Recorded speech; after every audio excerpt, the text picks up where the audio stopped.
तो life process के बारे में आज हम पढ़ते हैं कि लाइफ प्रोसेस का मतलब क्या होता है। वो हमने देखा कि लाइफ प्रोसेस का मतलब होता है कि कोई भी हमारी बॉडी के अंदर कोई भी प्रोसेस हो रही है, हम सर्वाइवल करने के लिए जो भी प्रोसेस करते हैं उस सभी प्रोसेस को हम क्या बोलते हैं, तो कि लाइफ प्रोसेस। लाइफ प्रोसेस में हमारी सबसे पहली प्रोसेस है न्यूट्रिशन।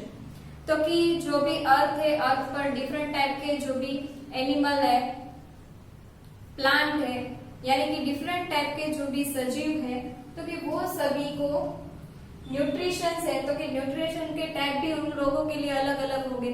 जैसे कि प्लांट है, as for example we take a plant. तो कि प्लांट में न्यूट्रिशन कैसे होता है, तो कि प्लांट है, प्लांट में फोटोसिंथेसिस की प्रोसेस होती है और वहां पे न्यूट्रिशन होता है। वहां पे जो भी प्लांट्स है, तो प्लांट क्या करते हैं, तो कि अपनी न्यूट्रिशन की प्रोसेस के लिए सिंपलर सब्सटेंस को चूज करते हैं। जैसे कि कार्बन डाइऑक्साइड यूज करते हैं वो लोग, वाटर यूज करते हैं। तो कि ये सिंपलर इनऑर्गेनिक सब्सटेंस है। सिंपलर सब्सटेंस में से वो जो भी नया सब्सटेंस है, मतलब कि ग्लूकोज है, कार्बोहाइड्रेट है, वो बनाते हैं।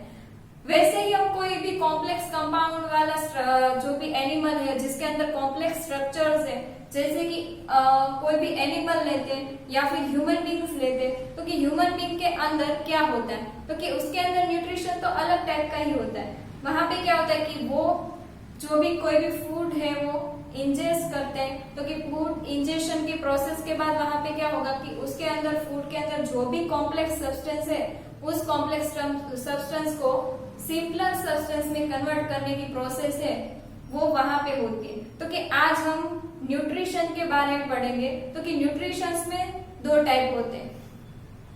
तो कि हम सबसे पहले एक टाइप के बारे में पढ़ते हैं कि हीटरोट्रॉफिक न्यूट्रिशन और ऑटोट्रॉफिक न्यूट्रिशन। तो हमारा सबसे पहला न्यूट्रिशन का पार्ट है ऑटोट्रॉफिक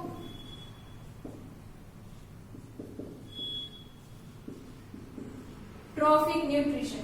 तो ऑटोट्रॉफिक न्यूट्रिशन से वो कौन बताता है। सबसे पहले हम ऑटोट्रॉफिक की मतलब की बात करते हैं कि ऑटोट्रॉफिक का मतलब क्या होता है कि अपने आप, यानी कि कोई भी यहाँ पे अर्थ पर ऐसे लिविंग ऑर्गेनिज्म है जो अपना फूड, अपना न्यूट्रिशन अपने आप ही करता है, किसी और के पर डिपेंडेंट नहीं रहता है, उसको हम क्या कहते हैं, ऑटोट्रॉफ्स।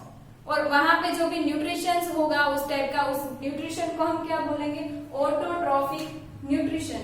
तो यहाँ पे सबसे पहले ऑटोट्रॉफिक न्यूट्रिशन की बात करते हैं। तो कि ऑटोट्रॉफिक न्यूट्रिशन में एक्चुअली में क्या होता है, तो कि मैं यहाँ पे एक सिंपल सा डायग्राम बनाती हूँ और सिंपल से डायग्राम से आपको इजीली पता चल जाएगा कि ऑटोट्रॉफिक न्यूट्रिशन में क्या होता है, ऑटोट्रॉफिक न्यूट्रिशन का मतलब क्या होता है।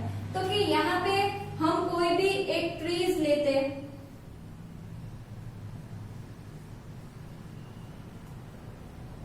तो कि कोई भी एक प्लांट है, तो कि एक प्लांट है, तो कि प्लांट के अंदर क्या होता है, तो कि नीचे होते हैं रूट, यहाँ पे इसका होता है स्टेम और यहाँ पे ये इसके होते हैं लीव्स।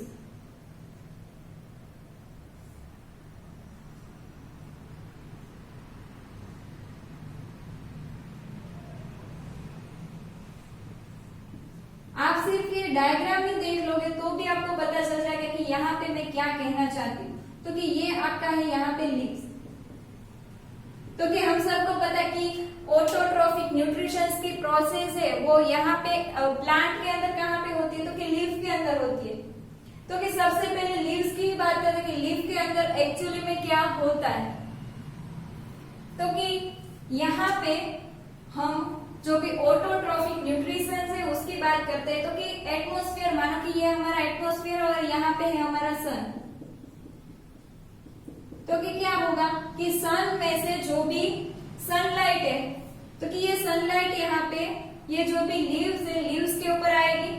उसके बाद में दूसरा क्या है, तो कि कार्बन डाइऑक्साइड भी है एटमॉस्फेयर में। तो कि ये कार्बन डाइऑक्साइड एटमॉस्फेयर में से यहाँ पे लीव्स पर आएगा। तो कि हम सबको पता है कि क्या होती है रिएक्शन, तो कि CO2 यहाँ से इसको मिल गया। उसके बाद में रूट से वो क्या ऑब्जर्व करते हैं जो भी प्लांट है, तो कि H2O। तो कि H2O का जो भी एब्जॉर्प्शन है वो रूट से होता है, रूट के थ्रू ही ऊपर, ये जो भी वाटर है वो रूट के थ्रू ही ऊपर जाता है। उसके बाद में यहाँ पे हमें न्यूट्रिशन है तो कि प्लांट के अंदर ऑटोट्रॉफिक न्यूट्रिशंस की प्रोसेस कहाँ पे होती है, तो कि यहाँ पे लीफ के यहाँ पे ही होती है, इसलिए इसको फैक्ट्री भी बोलते हैं, लीफ को फैक्ट्री भी बोलते हैं। उसके बाद में है कि सन है, तो कि सन में से सनलाइट आके कहाँ पे गिरेगी, तो कि जैसे ही कोई भी प्लांट है तो कि प्लांट के अंदर ये जो भी लीव्स होते हैं, लीव्स, तो कि लीफ के अंदर ये आपकी सनलाइट आएगी, ये CO2 भी आएगा। तो यहाँ पे क्यों आएगा, तो कि उसकी हम बात करते हैं कि जो भी प्लांट है तो कि प्लांट के अंदर जो लीव्स है, लीव्स का ये इतना सा पार्ट मैंने यहाँ पे आपको जूम करके बताया कि यहाँ पे क्या होता है उसके अंदर, कि लीव्स के अंदर ये आपका होता है स्टोमाटा। तो कि स्टोमाटा के अंदर क्या होता है, तो कि स्टोमाटा के अंदर एक होता है स्टोमाटा पोर, एक होता है क्लोरोप्लास्ट और एक होता है गार्ड सेल। यानी कि इसके अंदर क्लोरोप्लास्ट भी प्रेजेंट होता है, गार्ड सेल प्रेजेंट होते हैं, स्टोमाटा पोर प्रेजेंट होता है। तो कि इसका काम क्या होता है, सबसे पहले ये देख लेते हैं। स्टोमाटा पोर का मतलब क्या होता है, उसका काम क्या होता है, तो कि जो भी एनवायरमेंट है, एनवायरमेंट में से जो भी CO2 है, कार्बन डाइऑक्साइड है, उसको एब्जॉर्ब करना है। हमारे पास भी हमें एनवायरमेंट में से कार्बन डाइऑक्साइड मिलता है, लेकिन हम अपना जो भी फूड है वो खुद प्रिपेयर नहीं कर पाते, लेकिन जो भी प्लांट है वो अपना फूड प्रिपेयर कर पाते हैं। तो कि यहाँ पे स्टोमाटापोर है, स्टोमाटापोर का काम क्या होता है, तो कि जो भी एनवायरमेंट में जो भी CO2 है, उस CO2 को लीफ के अंदर ले आना और ऑक्सीजन है उसको बाहर ले जाने की जो भी प्रोसेस है वो कौन करती है, स्टोमाटापोर। और स्टोमाटापोर का दूसरा काम भी होता है, तो कि ये H2 है, H2O, तो कि H2O को भी रिलीज करता है या फिर H2O को भी रिमूव करता है। इसी वजह से हमें जब भी समर की सीजन में हम देखते हैं कि यहाँ पे जो भी हम कोई भी प्लांट के नीचे बैठे हुए होते हैं, ट्री के नीचे बैठे हुए, तो हमें बहुत ही ठंडक मिलती है। क्यों, क्योंकि यहाँ पे जो भी स्टोमाटापोर है वो वाटर को रिमूव करता है, एनवायरमेंट में वाटर को रिमूव करता है। इसी वजह से यहाँ पे हमें जो भी ठंडक लगती है। तो कि हम तो बात कर रहे हैं न्यूट्रिशंस की, तो कि न्यूट्रिशंस में क्या होता है, तो कि एनवायरमेंट में से CO2 ये स्टोमाटापोर में अंदर ले लिया। उसके बाद में हमारे पास में क्या है कि क्लोरोफिल है, जो भी प्लांट है, प्लांट ग्रीन क्यों दिखता है, तो कि हमें पता है कि उसके अंदर क्या प्रेजेंट होता है, क्लोरोफिल। तो कि हम एक लिख देते हैं क्लोरोफिल।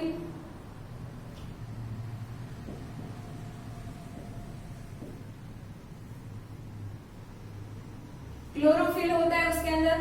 क्लोरोफिल के बाद में दूसरा क्या होता है उसके अंदर प्रेजेंट, तो कि ये सनलाइट का एब्जॉर्प्शन का काम कौन करता है, तो कि क्लोरोफिल है वो जो भी एनवायरमेंट के अंदर जो भी सनलाइट प्रेजेंट होती है उसका एब्जॉर्प्शन करने का काम कौन करता है, तो कि क्लोरोफिल। तो कि सनलाइट भी आ गई। उसके बाद में जो भी प्लांट है उसको CO2 का एब्जॉर्प्शन किसने किया, स्टोमाटापोर ने। उसके बाद में वाटर का एब्जॉर्प्शन किसने किया, तो कि रूट ने। तो कि CO2 plus water in presence of chlorophyll and sunlight, क्योंकि ये दिन तो हमारे पास में भी है, सनलाइट भी हमें मिलती है, वाटर भी मिलता है, CO2 भी मिलता है, लेकिन क्लोरोफिल हमारे पास में नहीं है। इसी वजह से हम भी अपना खुद जो भी फूड है वो खुद प्रिपेयर नहीं कर पाते। लेकिन ये जो भी प्लांट है वो अपना जो भी फूड है वो खुद प्रिपेयर कर पाते हैं। इसी वजह से उसका जो भी न्यूट्रिशंस का जो भी पार्ट है उसको हम क्या बोलते हैं, ऑटोट्रॉफिक न्यूट्रिशंस। तो कि CO2 प्लस H2O और वहां से हमें क्या मिलता है, तो कि वो अपना जो भी फूड प्रिपेयर करता है उसको हम क्या बोलते हैं, तो कि उसको एज हम ग्लूकोज लेते हैं। और ये ग्लूकोज है वो कौन से फॉर्म में होता है, तो कि कार्बोहाइड्रेट के फॉर्म में होता है। और हमें क्या मिलता है, तो कि ऑक्सीजन है वो रिलीज होता है। तो कि सबसे पहले हम देखते हैं कि यहाँ पे रिएक्शन में क्या होता है। तो देखो यहाँ पे ये क्या है, तो कि ये है रूट। उसके बाद में यहाँ पे ये इसके स्टेम, यहाँ पे ये क्या है, इसके ऊपर के जो भी लीव्स है, ये लीव्स क्या करते हैं, तो कि लीव्स के अंदर होता है, तो कि लीव्स के अंदर क्या होता है, तो कि क्लोरोफिल होता है। ये रिएक्शन में आपको फिर से दिखा रही हूं कि क्लोरोफिल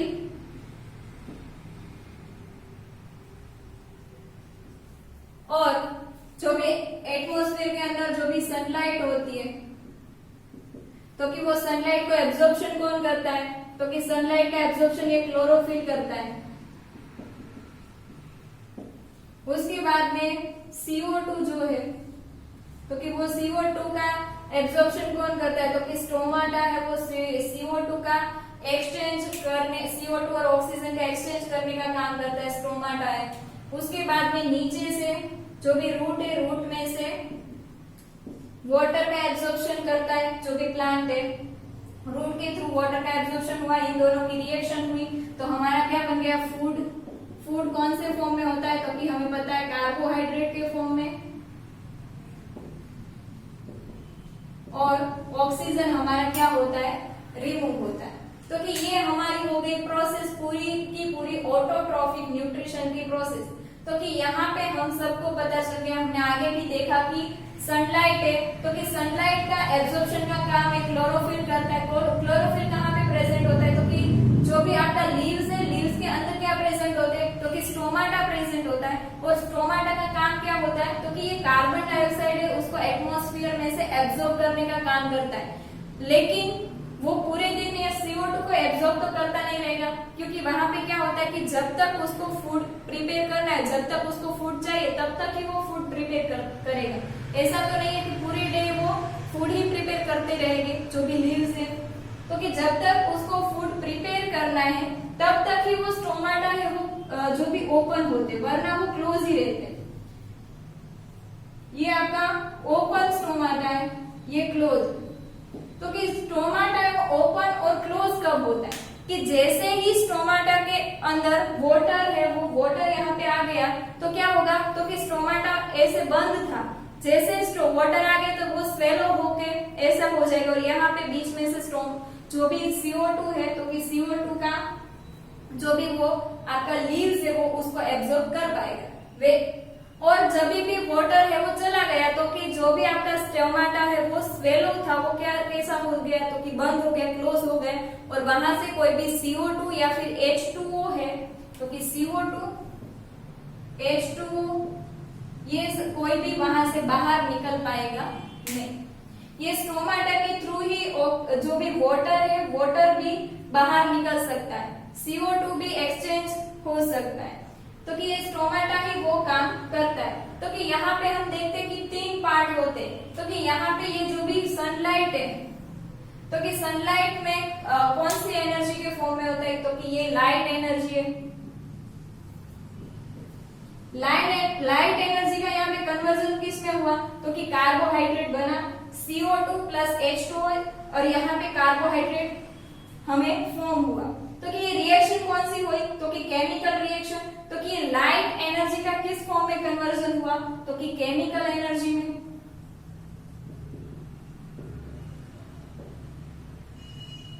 उसके बाद में क्या बताया आपको कि यहाँ पे क्लोरोफिल है।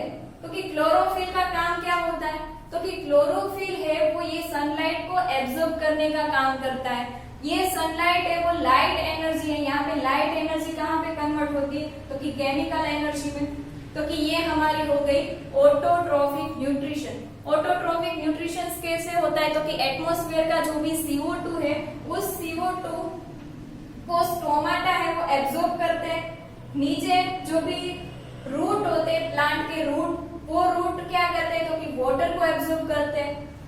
क्लोरोफिल और सनलाइट के प्रेजेंस में, यानी क्लोरोफिल जो भी स्टोमाटा के अंदर क्लोरोफिल प्रेजेंट होते, क्या होता है कि यहाँ पे ये आपका होता है गार्ड सेल, और गार्ड सेल्स के यहाँ पे होता है आपका क्लोरोफिल। तो कि ये क्लोरोफिल है तो कि क्लोरोफिल क्या करता है कि सनलाइट को एब्जॉर्ब करने का काम करता है, और यहाँ पे हमें क्या मिलता है, कार्बोहाइड्रेट। और ये फॉर्मूला किसकी है, तो कि ग्लूकोज की है। हम सबको पता है कि कार्बोहाइड्रेट 2 फॉर्म में होते, 2 फॉर्म में होते, एक तो कि ग्लूकोज के फॉर्म में और एक तो कि शुगर के फॉर्म में।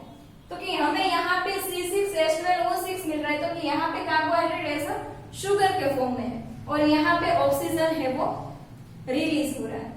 तो कि ये हमारी ऑटोट्रॉफिक न्यूट्रिशन की प्रोसेस हो गई। ऐसे ही ये क्या हुआ, तो कि ऑटोट्रॉफिक न्यूट्रिशन इन प्लांट, यानी कि ऑटोट्रॉफिक न्यूट्रिशन के प्रोसेस कहाँ पे होती है? Autotrophic nutrition. हम वर्ड से ही पता चल सकते कि जो भी ऑटोट्रॉफिक का मतलब क्या होगा कि जो खुद अपना कर पाते। न्यूट्रिशन मतलब कि जो अपना खुद सर्वाइव करने के लिए जो भी फूड चाहिए वो खुद बना सकते हैं। तो कि वो कौन बना सकता है? तो कि प्लांट ही है। प्लांट के अलावा आल्गी है। 3 एग्जांपल है ऑटोट्रॉफिक न्यूट्रिशन। कौन बता सकता है? तो कि एक है आपका प्लांट, दूसरा क्या है? तो कि साइनोबैक्टीरिया,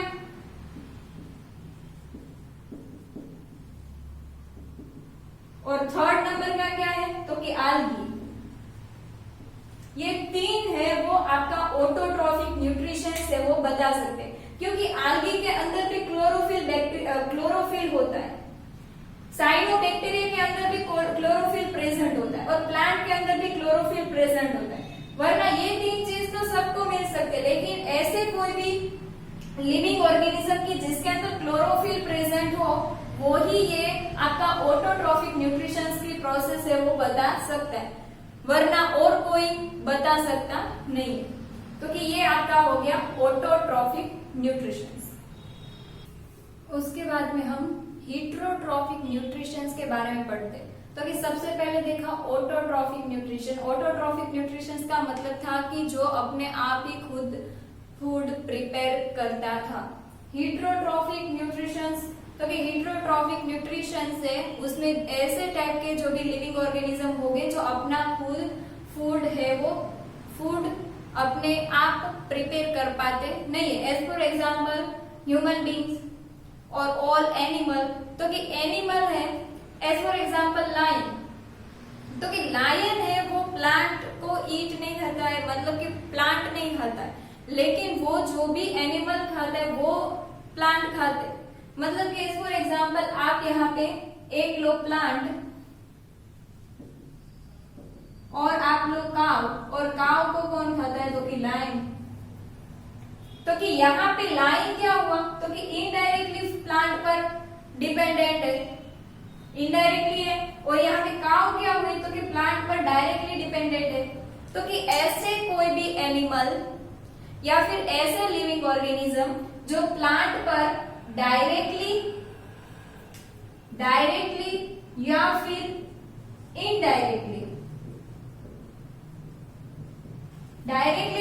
इनडायरेक्टली डिपेंडेंट है, वैसे जो भी एनिमल्स है वो यहाँ पे हीटरोट्रॉफिक न्यूट्रिशन बताते हैं। जो अपना फूड खुद प्रिपेयर नहीं कर पाते या फिर जो प्लांट पर डायरेक्टली या फिर इनडायरेक्टली डिपेंडेंट रहते, वैसे एनिमल को जो भी न्यूट्रिशन होगा, वैसे एनिमल का जो भी न्यूट्रिशन होगा उसको हीटरोट्रॉफिक न्यूट्रिशन कहेंगे, और वैसे एनिमल को हम क्या कहेंगे? हीटरोट्रॉप्स। तो कि एनिमल 2 टाइप के होते हैं। तो कि हमें पता है कि एक तो प्रोकैरियोट्स एनिमल होते हैं और एक होते हैं यूकैरियोट। तो कि न्यूट्रिशंस भी दोनों में अलग अलग हुआ।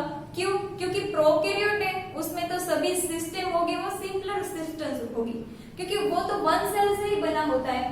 प्रोकैरियोट का मतलब क्या होता है कि वो यूनिसेल्युलर होता है, मतलब कि एक ही सेल से बना है। तो कि एक सेल से बना कोई भी एनिमल लेते हैं, तो कि ऐसे एनिमल, ऐसे लिविंग ऑर्गेनिज्म में क्या होगा? तो कि एक सेल होता है, और क्या होगा? तो कि एक उसका न्यूक्लियस होगा, और उसके अंदर जो भी लाइफ प्रोसेस होती होगी वो कहाँ से होगी? तो कि वहां उसकी सरफेस पर ही होगी। एक ही सेल है तो उसकी जो भी लाइफ प्रोसेस है, सभी लाइफ प्रोसेस, न्यूट्रिशन की लो, ब्रीदिंग की लाइफ प्रोसेस लो, तो सभी लाइफ प्रोसेस क्या होगी? उसकी जो भी सरफेस है उस सरफेस पर ही होगी। लेकिन हम क्या है? तो कि हम यूनिसेल्युलर नहीं है, मल्टी सेल्युलर है, हम यूकैरियोट्स में आते हैं। तो कि यूकैरियोट्स के अंदर जो भी जैसे जैसे आप सेल की जो भी नंबरिंग है वो बढ़ती जाएगी, सेल की नंबरिंग इंक्रीज होती जाएगी, वैसे वैसे उन जो भी लिविंग ऑर्गेनिज्म है उसकी जो भी सिस्टम है, उसकी लाइफ प्रोसेस है वो भी कॉम्प्लेक्स होती जाएगी।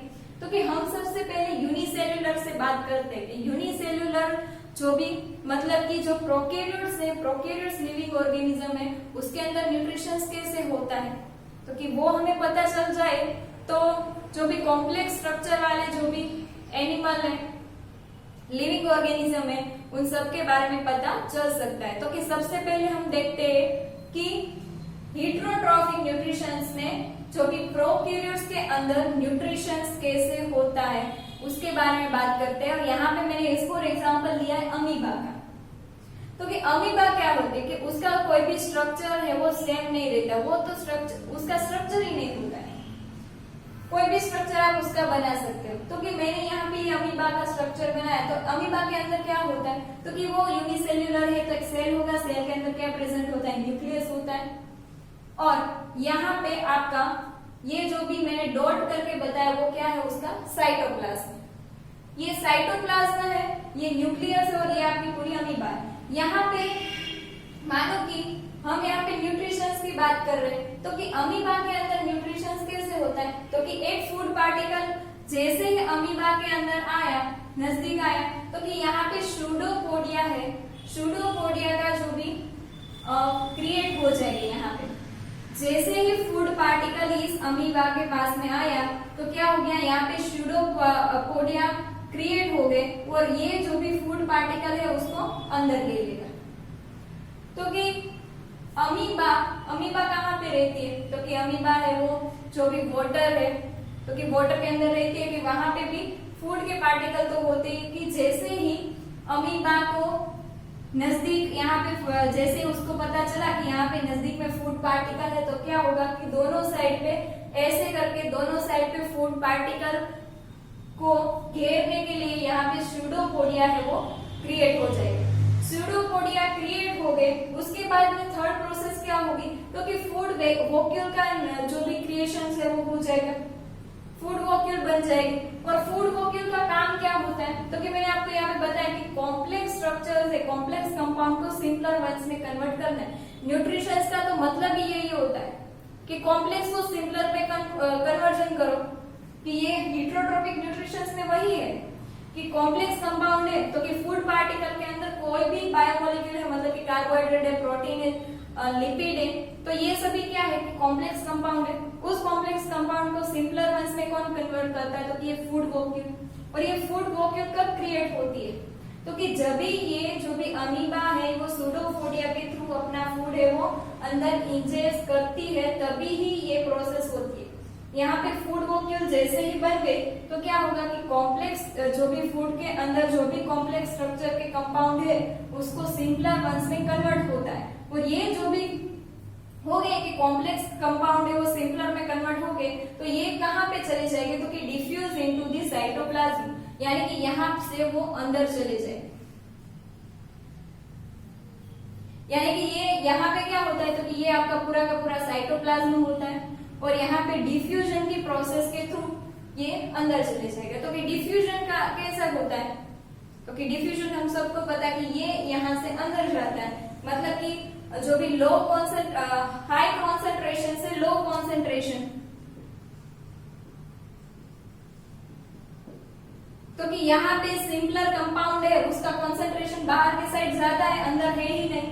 तो कि हाई कॉन्सेंट्रेशन से लो कॉन्सेंट्रेशन तरफ कोई भी चीज जाती है तो कि उसको हम क्या बोलते हैं, डिफ्यूजन की प्रोसेस। तो कि ये जो भी कॉम्प्लेक्स स्ट्रक्चर है, कॉम्प्लेक्स कंपाउंड आपका जो भी सिंपलर में कन्वर्ट हुआ है, कॉम्प्लेक्स है वो सिंपलर में कन्वर्ट होके कहाँ पे जाएगा, तो कि साइटोप्लाज्म में। साइटोप्लाज्म में क्या हो जाएगा, डिफ्यूज हो जाएगा। और जैसे ही डिफ्यूज हुआ तो कि यहाँ पे पूरा का पूरा जो भी फूड है, तो कि फूड में से पूरा का पूरा कॉम्प्लेक्स है वो सिंपलर में कन्वर्ट नहीं होगा, उसमें से कुछ ऐसा भी रहेगा कि जो कुछ काम का नहीं है, वो क्या होगा कि इसकी सरफेस में से ये बाहर निकल जाएगा। तो कि यहाँ पे ये जो भी एक्सटेंशन की जो भी प्रोसेस होती है वो भी कहाँ पे होगी, तो कि इसकी जो भी सरफेस है उसमें ही होगी। और उसके बाद में ये आपकी जो भी अमीबा है वो बाद में ऐसी बन जाती। तो आपको यहाँ पे न्यूट्रिशंस के बारे में पता चल गया होगा कि न्यूट्रिशंस में क्या होता है। तो कि जैसे ही फूड पार्टिकल नजदीक आया तो कि इसने क्या बना दिया कि सूडोपोडिया के थ्रू वो फूड पार्टिकल को अंदर ले लिया। उसके बाद में फूड वॉक्यूल बन गया। फूड वॉक्यूल का काम क्या होता है, तो कि कॉम्प्लेक्स कंपाउंड को सिंपलर वर्ड्स में कन्वर्ट करने का। तो कि कॉम्प्लेक्स कंपाउंड को सिंपलर वर्ड्स में कन्वर्ट करना है कन्वर्ट हो गया, उसके बाद में क्या होगा तो कि डिफ्यूजन की प्रोसेस होगी। डिफ्यूजन की प्रोसेस हम किसको बोलते हैं, तो कि हम सबको पता है कि हाई कॉन्सेंट्रेशन से लो कॉन्सेंट्रेशन तरफ कोई भी चीज है वो ट्रांसफर होती है, तो कि उसको हम क्या बोलते हैं, डिफ्यूजन। तो कि यहाँ पे भी जो भी सिंपलर वंस कंपाउंड है, सिंपलर कंपाउंड है, उसका कॉन्सेंट्रेशन यहाँ पे फूड वॉक्यूल में ज्यादा होगा लेकिन अंदर साइटोप्लाज्म में कम होगा। तो यहाँ पे डिफ्यूजन की प्रोसेस के थ्रू ये जो भी फूड होगा, सिंपलर वंस फूड होगा, वो अंदर चला जाएगा और जो भी बिना काम का है वो बाहर निकल जाएगा। तो ये आपकी जो भी अमीबा है, अमीबा के अंदर ये प्रोसेस हो गई। उसके बाद में हम पैरामीशियम की बात करते हैं, तो कि पैरामीशियम का जो भी शेप है वो सेम ही शेप है, उसमें शेप कोई भी हम चेंज नहीं कर सकते, मतलब कि उसका डिफिनेट शेप होता है। वहां पे डिफिनेट प्लेस होता है, वहां से वो फूड इंजेक्शन की प्रोसेस करता है, फूड इनटेक करता है। और फूड इनटेक करने के बाद क्या होगा तो कि उसके अंदर के जो भी फूड के अंदर के कॉम्प्लेक्स कंपाउंड होंगे वो सिंपलर वंस में कन्वर्ट हो जाएंगे और वो कंपाउंड है वो साइटोप्लाज्म में चले जाएंगे और जो बिना काम के कंपाउंड है, बिना काम का जो भी कचरा है वो कहाँ निकल जाएगा तो कि बाहर निकल जाएगा। तो ये प्रोसेस आपकी पैरामीशियम में होगी।